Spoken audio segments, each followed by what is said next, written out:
चलिए, तो अब हम लोग आर एस अग्रवाल का थ्योरम नंबर 2 देखने जा रहे हैं।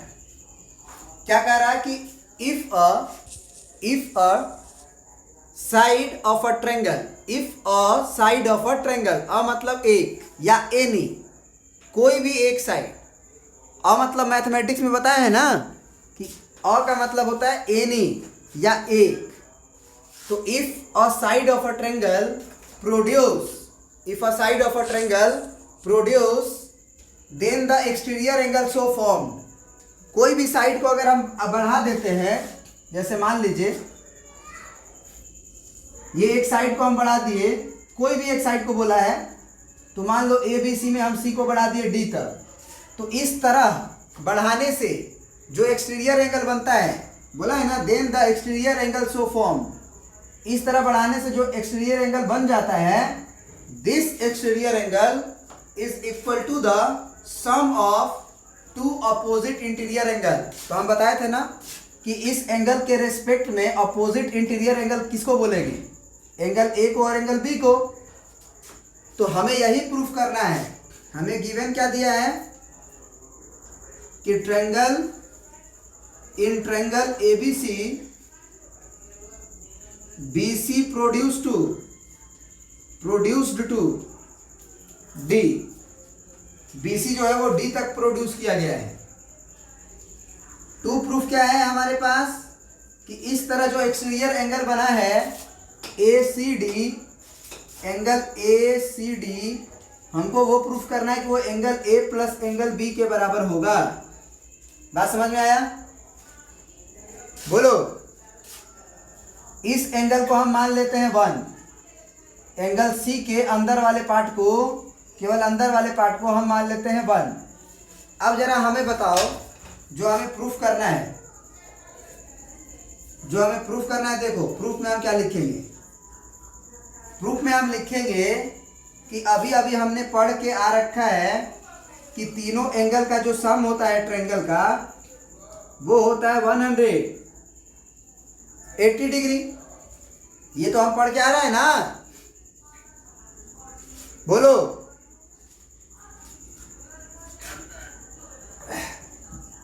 तो angle A plus angle B plus C के जगह पे हम एंगल 1 लिख सकते हैं। ये कैसे? तो sum of angles of triangle is equal to 180 degree. इस थ्योरी से हमने तीनों एंगल को सम को जोड़ के 180 डिग्री लिखा। अब जरा सोचो तुम, क्या एंगल 1 और ए सी डी का वैल्यू भी 180 डिग्री होगा?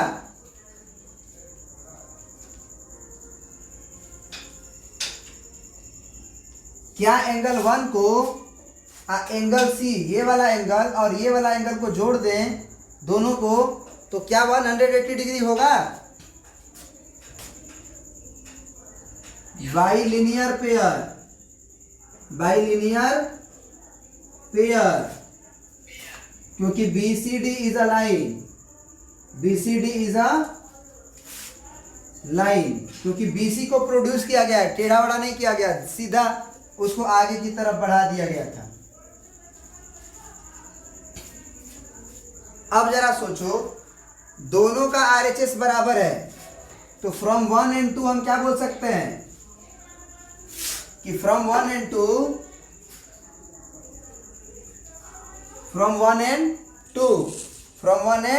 हम क्या बोलेंगे कि RHS इज इक्वल, हेंस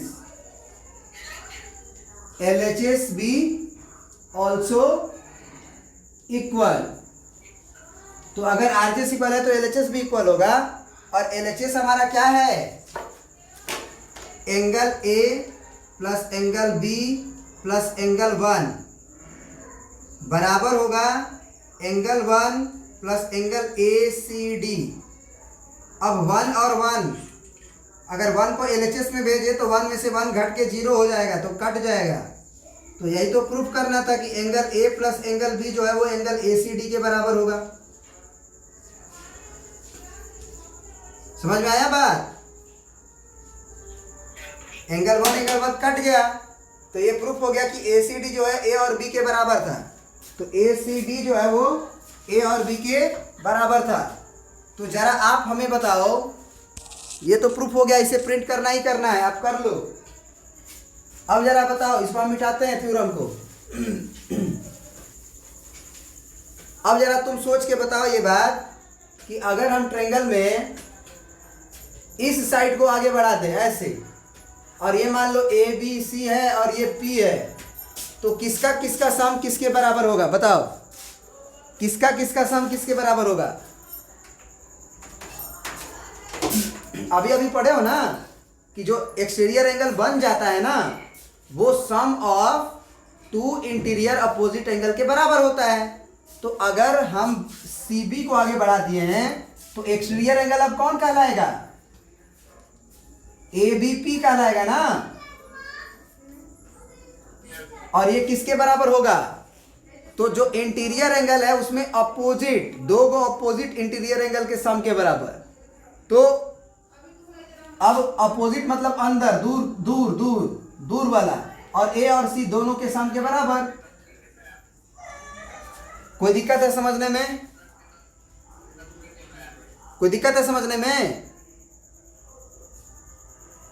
नहीं ना, बिल्कुल नहीं होना चाहिए। अब जरा एक और थोड़ा सा देखा बता दो तो, जैसे मान लो इसको आगे की तरफ बढ़ा दिए, और ये मान लो A बोल दिए, ये B बोल दिए, ये C बोल दिए, ये D बोल दिए, तो बताओ कौन सा एंगल किसके किसके सम के बराबर होगा? बोलो, किसका किसका सम किसके बराबर होगा? हाँ, थोड़ा तेज बोलो। हाँ बताओ। ये ना एक्सटीरियर एंगल हुआ, तो ये अगर एक्सटीरियर एंगल हुआ तो हम कहेंगे कि एंगल ABD हमारा एक्सटीरियर है। ABD एक्सटीरियर है, तो इसका अंदर जब आएंगे तो अंदर में नजदीक वाला ये हुआ, तो अंदर वाले मतलब में दूर कौन हुआ? C और D। तो अंदर वाले जब आते हैं ट्रायंगल के अंदर, तो वो जो दूर होता है एंगल, उसके सम के बराबर होता है। मतलब angle C plus angle D के बराबर होगा। बात समझ गए ना?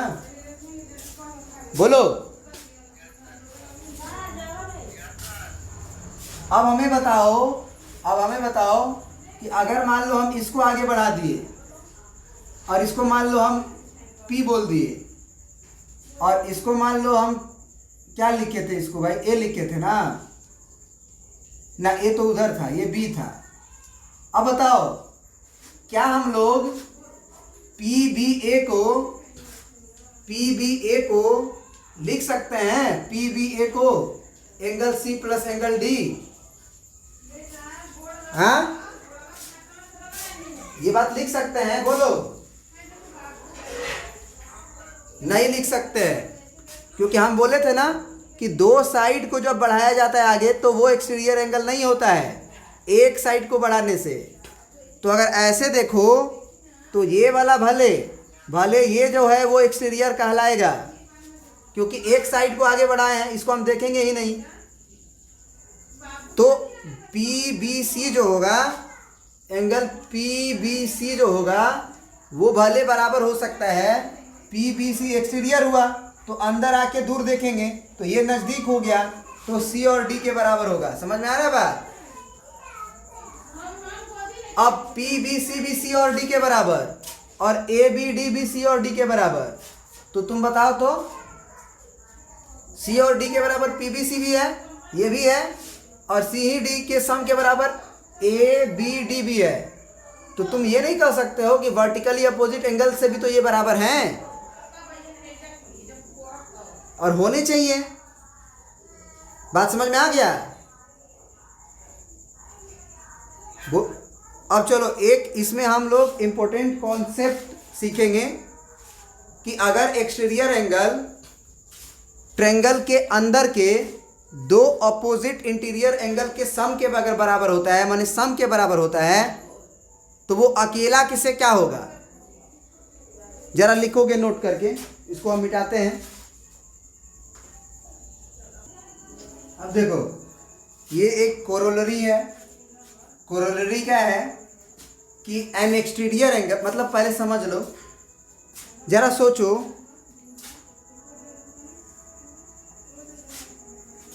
कि अगर ये एंगल जो हमारा है ACD, अगर हम बोलें कि ACD जो है वो angle A plus angle B के बराबर है, मतलब जब A और B को जोड़ रहे हैं ना तब हमको एंगल C मिल रहा है। बात समझ रहे हो? तो जरा आप हमें बताओ कि केवल ACD और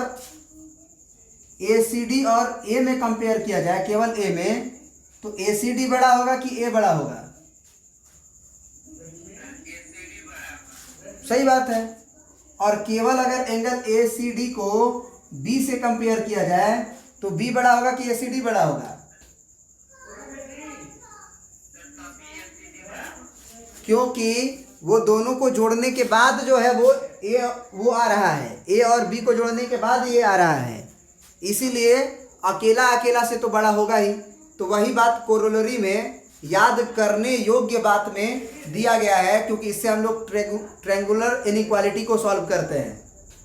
बहुत सारे क्वेश्चंस में ये यूज होता है, तो इस चीज़ को लिख लीजिएगा कि N exterior angle of a triangle is greater than either of the interior opposite angle. जो बाहर वाला एंगल होता है वो हमेशा अंदर वाले जो दो अपोजिट इंटीरियर एंगल होते हैं उनमें से किसी से भी either of them is greater. Clear है?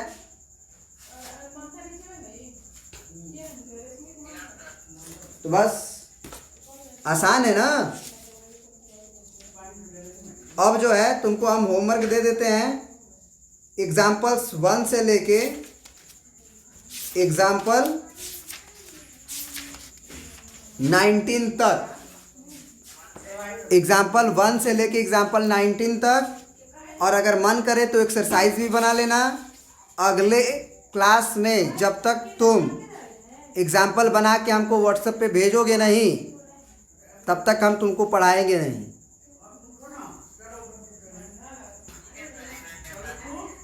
हाँ, अगर बना के भेजोगे तो पढ़ाएंगे। बना के एकदम समझ के सोच के भेजना, जो भी डाउट होगा हम बता देंगे। Okay, thank you. आज इतना ही। Thank you.